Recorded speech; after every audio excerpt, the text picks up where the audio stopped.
working with pain, physical pain, first of all, very common. And and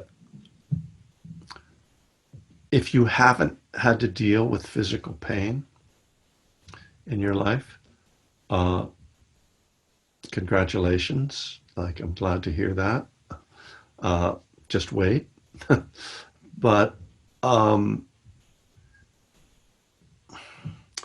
it, this is sort of an odd thing to say, but the meditation posture, the lotus posture, I believe, nobody would probably admit this, but I believe that one of the reasons why this was instituted as a meditation form in the monasteries was to force the monks to experience physical pain and then to learn how to deal with it.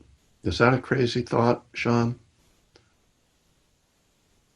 Not at all. As a monk myself for a couple of years, my main practice was just trying to get into half lotus, much less sitting on a hardwood floor. Yeah. We weren't given cushions, so um, and we slept on a hardwood floor without a pillow or any mat whatsoever. So a primary practice the first few months of being a monk was working with pain. Yeah, and so it's a really interesting thing because in Western religions, sort of the idea of punishing yourself is sort of penance. It's seen as kind of a way of getting rid of your sins, and not helpful, I will say, in my mind anyway.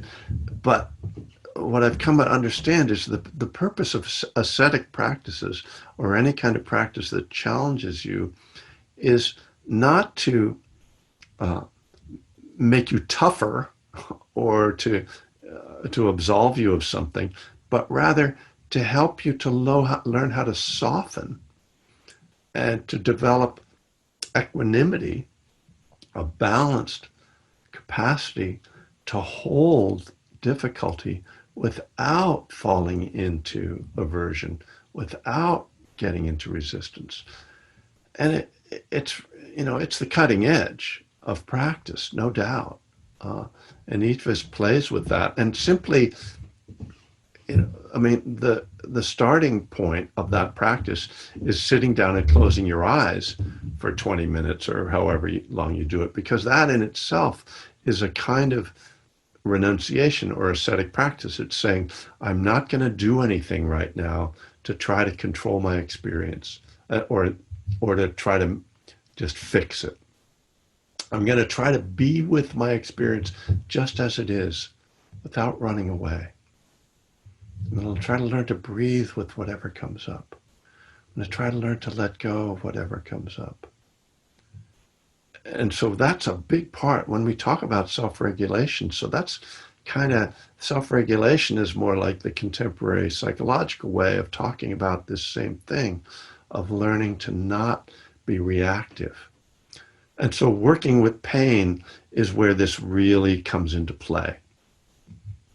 So I will suggest, and only for those who are really willing, if you have a body that's flexible enough to get into some kind of a posture on a cushion, that you try doing that and sitting with and seeing if you can sit into a little bit of discomfort and see if you can work with that, because that's going to be something that's invaluable as a teacher if you haven't worked with it. And it's one of the things that happens on meditation retreats. It's very unusual to go on a 10-day meditation retreat and not experience some difficult sensations in the body. Absolutely. And Kevin, if I just wanted to echo a point that you made around that.